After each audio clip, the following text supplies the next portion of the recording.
Hello and welcome back to Rage Gaming. Today I'm back to talk more Guild Wars 2 now that I've finally completed the new expansion, End of Dragons, and I want to give my overall thoughts about that experience. So we were asked to check out the new content a little early before it came out, and then go on to make some videos about the game by the Guild Wars team, which we were more than happy to do, and a big thank you to them. So while this video is sponsored, I have been a fan of Guild Wars since actually when I was a kid, and it's been good to come back to Guild Wars 2 to see how it's doing since its original launch. I want this video to be a sort of mini overview of the expansion, the main aspects of it, the things I've learned and my thoughts on it. So let's get started. Beginning with the setting and story, which has been told through the perspective of your main character, who's actually fully voiced. I was looking for it in the credits when I saw it. All of the VAs for each race and every gender. It's really cool to see. It's a big commitment to make that. I thought the male Sylvari was incredibly done and hilarious because he seems so nice when I'm playing this horrible necromancer. Our setting we're playing in though is of course Cantha. It's a region that we played in before,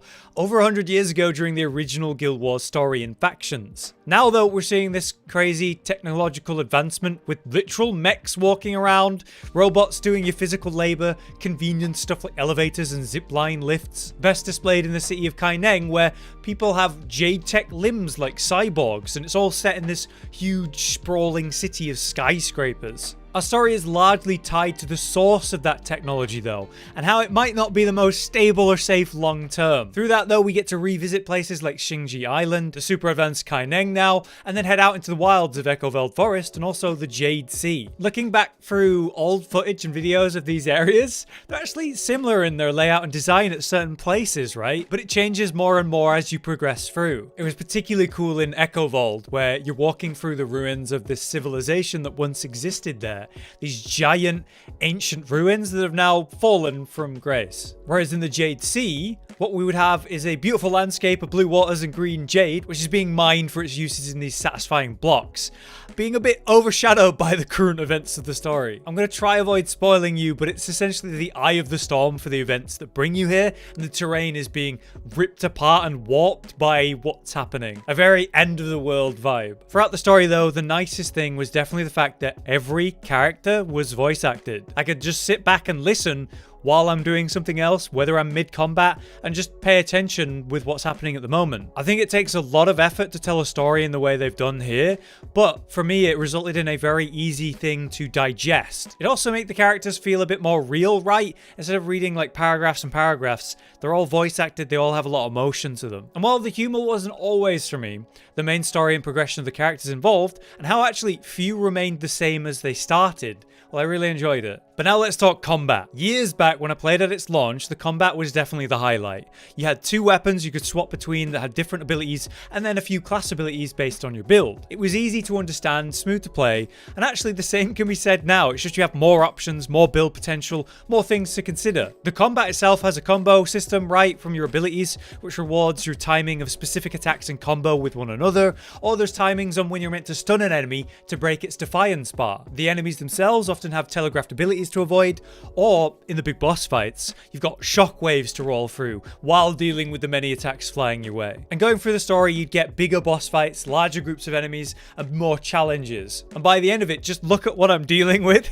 There's so much to contend with at this point, but it actually felt pretty straightforward by this point. Bursting single targets with my gun, swapping to my staff when I needed to AoE, managing my blight stacks and conditions on the enemy, and at the same time avoiding the telegraphs, rolling the shockwaves. It never felt overwhelming, which is well done. Speaking of blight and conditions though, I want to talk about my necromancer and that elite spec that I was playing that's new in EOD, the Harbinger. Last time I was still very much a necromancer working my way into this new elite spec, where I was summoning a bunch of minions and controlling them, having them cast certain abilities or expending them in explosions. Iconic and classic necromancer. We want to go Harbinger route, right? So as I progressed through my Harbinger, I've obviously unlocked more and more and more. So this first set of things that I was unlocking, these are all passive talent options, and then more here and then more here. If we look at those actual trees then, these specs, this is the Harbinger and these are the passives that I can choose between. So as I unlock those, I get different options while also giving it kind of core aspects to unlock as well, like the new Shroud, getting more benefits from Blight, and being a bit more survivable as well in that Shroud. Now, while I'm playing this spec, I have the two other options to run, right? So all these different things to try, these different specializations. They each have a different purpose. For example, one of them is to do with your minions, right? Making your minions that you're summoning, make them stronger. The two that I've picked here are more about survival, giving me more health and even lifesteal options to stay functional, because Harbinger feels very bursty and not so survivable to me. We of course still have our acid shooting gun with our quick fire and then the stun.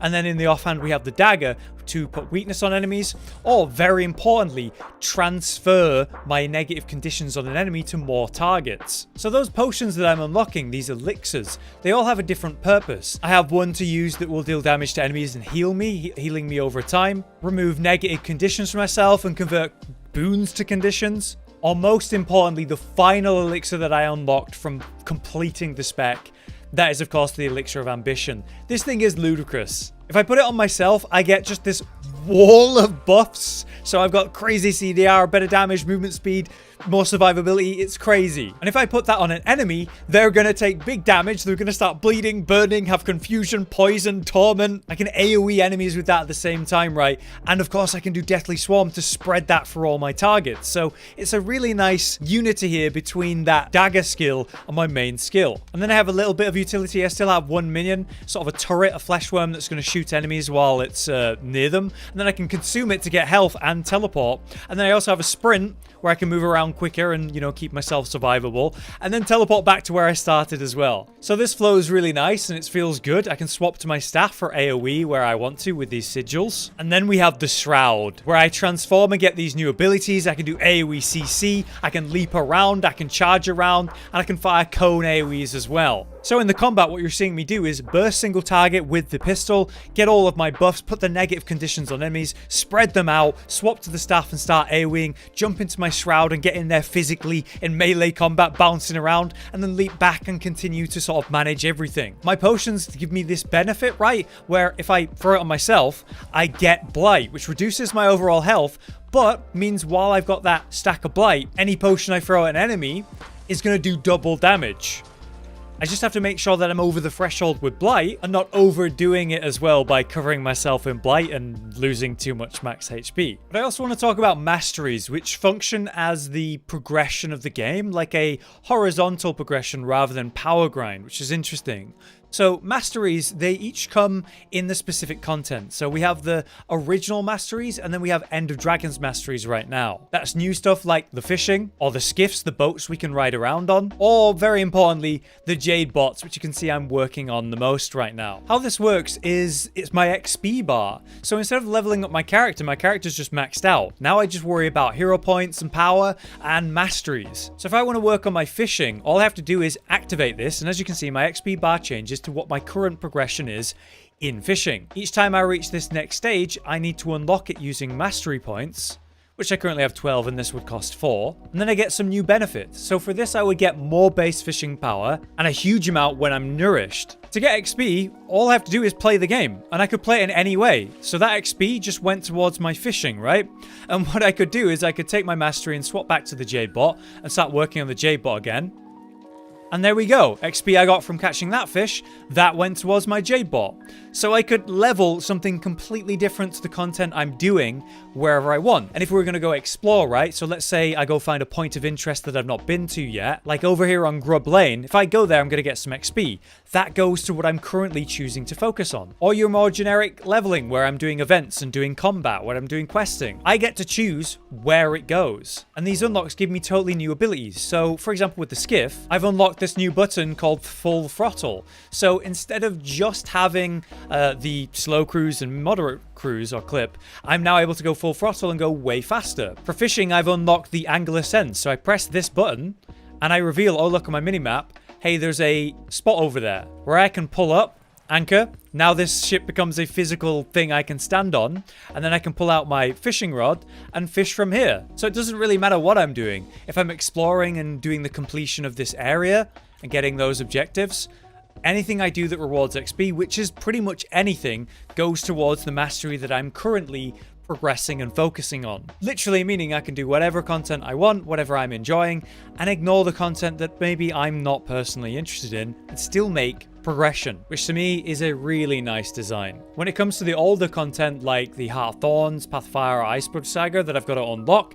I need to actually go to these places, do the story, do the main quest there, and get those masteries unlocked. And then I can work on it in the same way. With the masteries and also my combat spec in mind then, I think the world design is really clever. Hidden in seriously secret spots or parkour puzzles are mastery points and the hero points. These are the things that give you extra points to spend on your masteries, obviously, but then also your hero points are what progress your current spec. So obviously I was putting that into my Harbinger. So literally, exploration was tied to my player power and progression. The more I explored and tried to reach those high up and secret places, well then the more mastery points and hero points I had to spend on my character. Because the level design is so vertical, I'd be using my mounts based on what I need and using that new Jade bot boost as well to reach what would otherwise be unreachable places. And I would happily do this. I would drop the story and just go explore for like half an hour in a new zone to go collect what I could. So I think, yeah, this is my favorite world design or level design in an MMO. The mounts are a big part of it, right?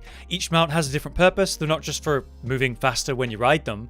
My Raptor is a good option for that, for making longer trips, but take my Springer. It's not very quick moving, but it's actually ideal for vertical movement and jumping and climbing up. But I couldn't help but see the other people on their mounts. There's the Beetle, where you can zoom around at silly speeds, which would be really nice in the forest. Or the mounts that seem to glide and fly in bursts even better than I could with my glider. So I want to unlock those, and it turns out those are from earlier content, earlier expansions. So all content's not made irrelevant by the new stuff. While yeah, the story is obviously a progression of the characters that you're involved with and the bigger picture that I've stepped into, the gameplay aspect is really encouraging you to go back and play the other stuff. Certain mounts and their upgrades are in those other expansions, and even the glider can be upgraded from that too. If I were to go back and unlock the masteries of those other expansions, I could make my glider move faster, and from what I was told, stay in the air longer, which would be really nice. But now I've finished with the story, I have the time to just go do that. Or, importantly, see what the Guild Wars endgame has actually become. From my understanding, they're against grind systems in this one. You know, ones that force you to play every day or you fall behind. There's a sort of limit to your power level that once you reach, it's going to be relevant for a long time. So your progression is more horizontal in that way. You're not making crazy power progression, you're unlocking new features and quality of life, which sounds very different to what I'm used to. And I think that's a very good idea for a game like this that doesn't have a sub fee. So I could come back later when I have the itch, and I will find that, hey, I haven't fallen terribly behind. For example, I still haven't unlocked my Siege Turtle, so that's definitely next on my list, but I do really want to go back to the old content more than I'm desperate to worry about best gear grind. I want to try the Greatsword playstyle for the Necromancer, so I'm going to go need to get more hero points for that, and I would like to try some ults as well. But those are my thoughts on Guild Wars 2 and End of Dragons. For us, this was a really good sponsor situation because, well, I'm a fan of the series originally, and I was interested in trying it again with the new expansion. Guild Wars is still a very unique MMO. Its combat really holds up, the class design is really cool, and it's got this very unusual take on what character progression could be. So a big thank you to the Guild Wars team for sponsoring this series of videos, and a thank you to you guys that have been helping me during the live streams to get back into the game. If you'd like to check out the game yourself, you can find the links in the description, but for now, I've been Hollow, you've been you, and thanks for watching.